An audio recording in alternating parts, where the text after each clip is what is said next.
مشاهدينا أهلا بكم.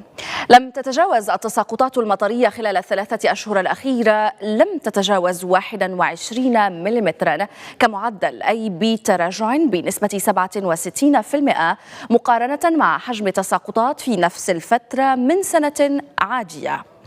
هذا وكانت درجات الحرارة مرتفعة خلال الفترة الأخيرة، وهو ما أثر أيضا على مستوى التبخر وعلى وضعية السدود، حيث إن واردات المياه التي دخلت السدود خلال الثلاثة أشهر الماضية لم تتجاوز 519 مليون متر مكعب، في حين سجلت نفس الفترة من السنة الماضية دخول مليار و500 مليون متر مكعب، ما يعني تراجعا بنسبة الثلثين.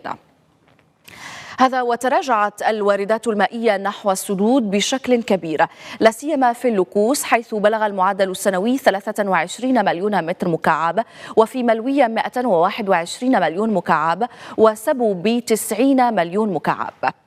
بلغ المعدل السنوي لهذه السنة في أبي رقراق 14 مليون متر مكعب، وفي أم الربيع 195 مليون متر مكعب، وفي تنسيفت 141 مليون متر مكعب. هذه الوضعية أثرت على نسبة ملء السدود التي لا تتجاوز اليوم معدل 23.5% مقابل 31% في نفس الفترة من السنة الماضية، أي بتراجع بنسبة 7%. هذا وأشار وزير التجهيز والماء نزار بركة إلى التدابير المتخذة للتخفيف من وقع هذه الوضعية، لا سيما الربط المائي بين السبو وأبي رقراق، وكذا تسريع وتيرة إنجاز مشاريع محطات تحلية المياه، مبرزا في هذا الصدد أن التوجه هو استعمال الطاقات المتجددة في هذه المحطات، وذلك بهدف خفض التكلفة بالنسبة لمياه الشرب والسقي على حد سواء.